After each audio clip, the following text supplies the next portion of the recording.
Today, thousands of people visit the quiet streets of Bodie. They walk past abandoned saloons, old wooden houses, and the remains of stamp mills that once crushed gold-bearing rock from the hills surrounding the town. Most visitors hear the same story. Bodie became one of the richest mining towns in California during the late 1800s. Millions of dollars in gold were pulled from the mountains. Thousands of miners flooded into the district hoping to find their own fortune. But very few people remember the man who started it all. His name was William S. Bodey. Long before Bodey became famous, he was simply another prospector moving through the mountains east of the Sierra Nevada. Like thousands of others during the years after the California gold rush, he was searching for something hidden in the rock. What he found would eventually create an entire town. But there is one detail that makes his story different from most gold discoveries. The man who discovered Bodie's gold never saw the boom that followed. He never saw the town grow. And he never saw the millions of dollars that would eventually come out of the mountains where he once searched for gold. In the late 1850s, the mountains along the eastern edge of California were still largely unexplored by miners. Most prospectors focused on rivers and valleys farther west where placer gold had already been discovered during the early years of the gold rush. But a few miners believed that the volcanic hills east of the Sierra Nevada might hold something different. Instead of loose gold in river gravel, they were searching for quartz-veined solid rock formations that sometimes carried gold locked inside. Quartz mining required more effort. Miners had to break the rock apart, haul it to the surface, and crush it in stamp mills before the gold could be separated from the stone. But when quartz veins were rich enough, the rewards could be enormous. Around 1859, a small group of prospectors exploring the mountains near what is now the California-Nevada border began finding promising signs. Among them was William S. Bodey. The group discovered gold-bearing quartz in the hills north of Mono Lake. The rock contained visible traces of gold, enough to suggest that the area might hold a valuable vein system.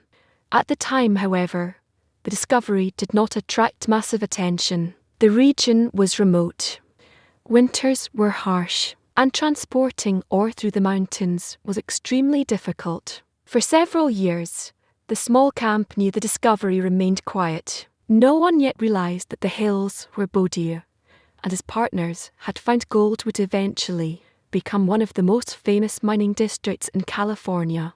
When William S. Bodie and the small group of miners working with him began exploring the hills near Mono Lake in 1859, they were not searching for a town. They were searching for a vein.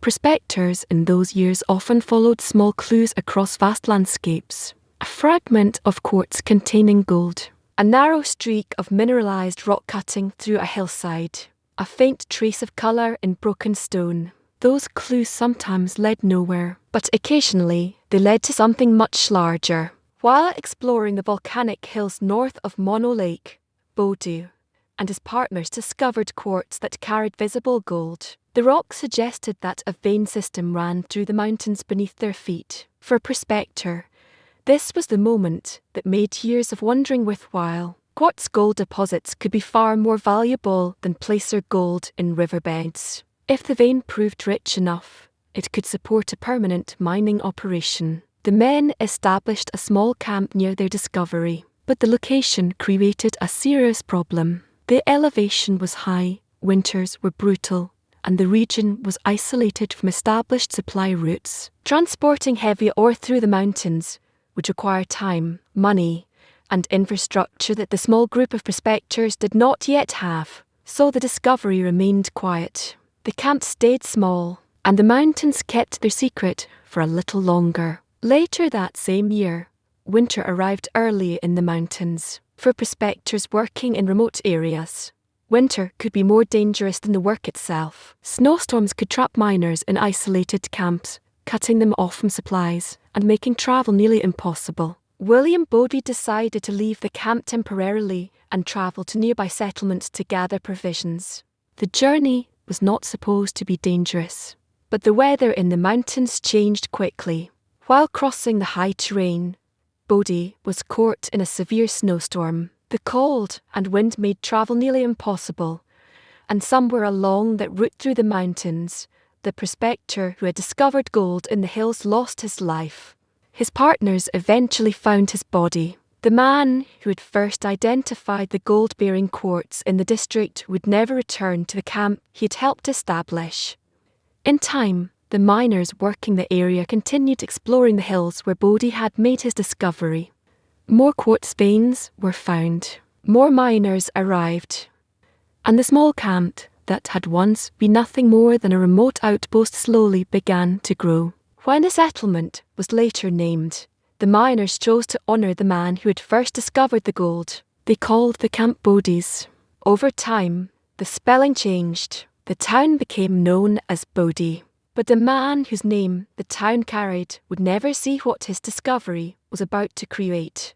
After the death of William S. Bodie, the small mining camp in the hills above Mono Lake did not suddenly explode into a boomtown. In fact, for several years, the camp remained small. The gold-bearing quartz discovered in the district showed promise, but quartz mining was far more difficult than placer mining in riverbeds. Extracting gold from solid rock required heavy equipment, large stamp mills, and a steady supply of labour. None of those things existed in the isolated mountains where Bodie had made his discovery. The miners who remained in the district worked slowly. Small shafts were dug into the hills, and small amounts of ore were processed using whatever tools were available. The camp known as Bodie slowly attracted more prospectors, but it was still a rough and remote settlement. Travel to the region remained difficult. Winters were harsh, and the cost of transporting ore to processing facilities limited the scale of mining operations. For nearly 2 decades, the district remained relatively quiet. The gold was there, but the infrastructure needed to exploit it fully had not yet arrived. Everything changed in the mid-1870s. By that time, mining technology had improved, and investors were increasingly willing to fund deeper exploration of quartz veins across the American West. When miners began exploring new sections of the veins around Bodie's old discovery site, they encountered something remarkable. The quartz veins beneath the hills were richer than anyone had previously realized. One of the most important discoveries came from what would become the standard mine.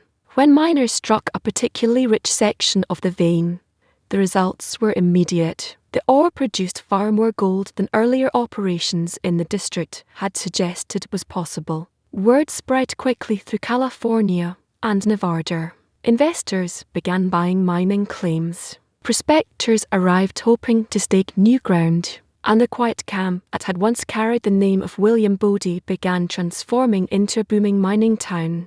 Within just a few years, Bodie's camp would grow into Bodie, one of the richest and most famous gold towns in the American West. But the man who had first discovered the gold in those hills was already gone. By the late 1870s, the quiet camp that once stood in the mountains above Mono Lake had transformed into something completely different. Bodie was no longer a remote cluster of mining cabins. It had become one of the fastest growing mining towns in the American West. Thousands of miners arrived after news spread that rich quartz veins were producing enormous amounts of gold. Mining companies opened shafts across the hills surrounding the town. Massive stamp mills were built to crush the ore coming from underground tunnels. The town itself expanded quickly. Wooden buildings filled the streets. Hotels, gambling halls, and saloons appeared almost overnight. Supply wagons arrived regularly, bringing equipment and goods needed to support the growing population. At its peak, Bodie had thousands of residents and dozens of operating mines. Gold shipments leaving the district were worth millions of dollars. The discovery that William Bodie had made years earlier was now fueling one of the most famous mining booms in California history.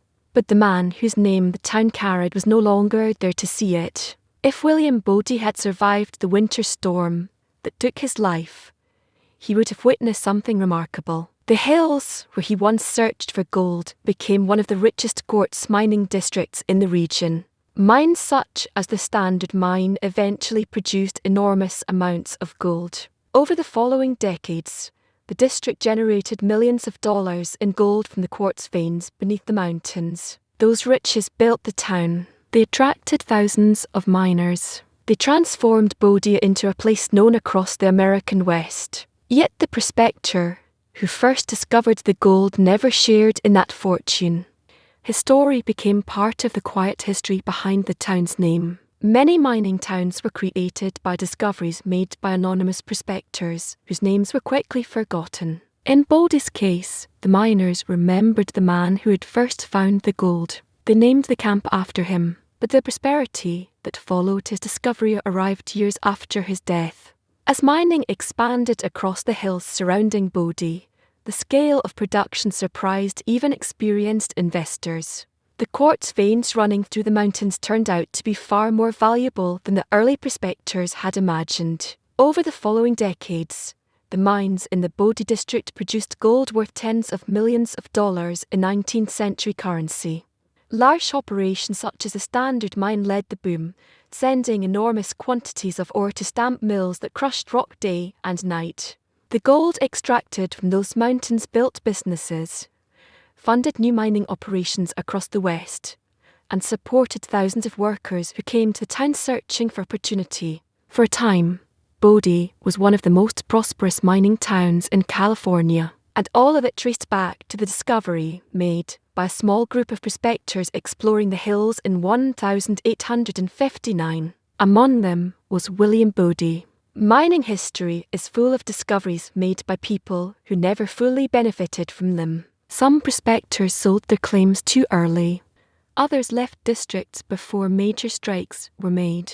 And some, like William Bodey, never lived long enough to see what their discoveries would eventually become.